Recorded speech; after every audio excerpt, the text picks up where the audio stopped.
some time ago. I think it's also last year when you talked about the approach that the military needs to take. Sometimes they also need to have that relationship with the citizenry so that they can glean certain information from them. But in terms of checking those who are supposed to be carrying out our security functions, do we have them in the security agencies, particularly in the army, don't we? And is it functioning? Profiling. The military, the DSS, the civil defense, as many as they come, all have these arms for security and intelligence. But the problem, as I told you, is there is zero, as in zero results, nil responsibility. Call it lethargy. Nothing happens if anything happens. So you find out that because of that, people are not prompted to take responsibility and ownership of the roles they play. Okay? If there were targets set and these responsibilities were taken a bit more seriously, you're not going to see blame trading. You're not going to see lethargy. You're not going to see after the gun reaction. Rather, you're going to see response. What is response? Response is moving pari passu, having an intimate, when I say intimate relationship with prevalent situations, moving together. The military will tell you advance in contact. Advance to contact is when we get to the stage where we meet with you. Then we advance in contact means we virtually live together. And if you do that, it's now itinerant, so you can respond instead of react after the act. Basically, what I see within the community, the intelligence community and the security community, is there is zero innovation, imagination is non-existent, and nil consequences. Protecting people is, look, in those days when you are assigned to go protect a governor, you start crying. People lobby to do that today. Most of my public office holders today, from the depth of my heart, I must tell you that they are just sitting ducks. They're sitting ducks because the men they bring around them as security aides are not tested.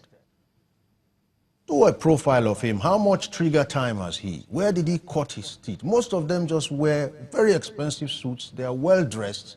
They're there for the perks and quirks and publicities, and probably because they come from his clan. But then, when that moment of decision comes, will they stand? Our threats have not boldened enough to start taking on public office holders yet. But the day they do, I tell you, it's going to be a party.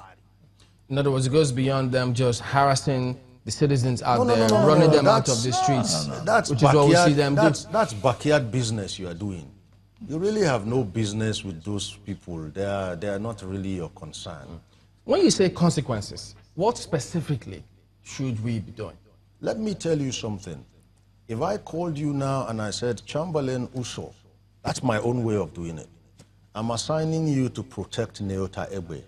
I'm going to take your resignation letter, but it will not be dated. Because after profiling you and I know what you have, what it takes, and I'm putting you to protect this man, I'm going to enter an agreement with you. If you fail, if one strand of hair falls off his head, just you resign. You don't have to. You've already resigned. I'll just append the date and push it.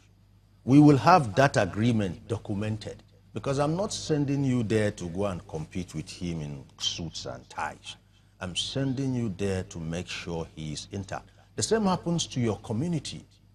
If I'm going to push you out as a DPO for a community, I'm going to give you my KPIs, my key performance indicators.